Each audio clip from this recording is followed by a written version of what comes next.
Mbadi, you want to comment on this?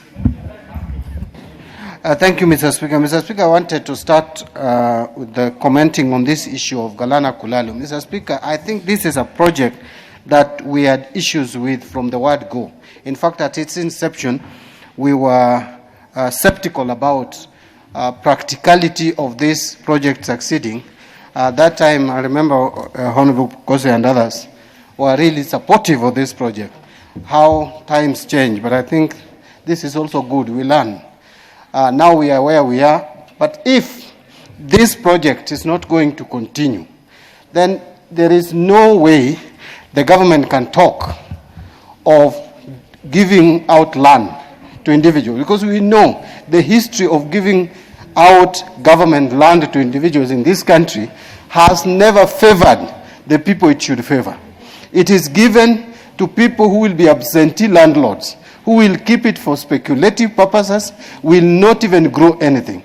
And therefore, I support this petition fully, that the committee needs to look into this matter, so that the people of Coast, who have been marginalized, traditionally marginalized over the years, cannot continue again to lose land that belongs to them rightfully, by government pretending that the land is being given out for some economic activity. Finally, Mr. Speaker, I didn't want to say much about this other petition of the inmates, and I agree that truly these are correctional facilities. But as we push to realize some of these things, we should also ask ourselves, do we have money in this country? Mr. Speaker, I see members of parliament, we behave like there is a pool somewhere where there is money and we can just dip our hands and meet all the expenses. This country has no money. We cannot again burden this economy with any other thing. Much as it may be necessary, there is no money. The human rights activists, it is good to fight for human rights, but within parameters where we can afford. We cannot afford. If we cannot even pay fees to our children, those of you who are talking the way you are talking, you go and look for those inmates who are coming from your constituencies and pay for them bursary. Because now you cannot give this country too much burden, Mr. Speaker, when we can't afford it.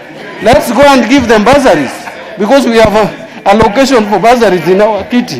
Why do we want to burden the government again? Use the CDF bursary money, it is 34 million every year, and pay for those inmates, Mr. Speaker. I have no problem with inmates learning. They can learn. Everybody has a right to learn.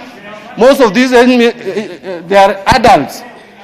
They should have gone to school before they went to prison in the first place, unless they are training for some skills, but not to train them again to do KCPE. What were they doing when people were learning? The education in this country has been free for a long time, Mr. Speaker, at the primary level. You find someone in class 4 has done something wrong, you take him for correctional, then you want to use our money to educate them in class 5, 6, pay for them KCPE. I would not support that, Mr. Speaker, personally. If they have money in their bursaries, they can pay. Thank you, Mr. Speaker. Final member for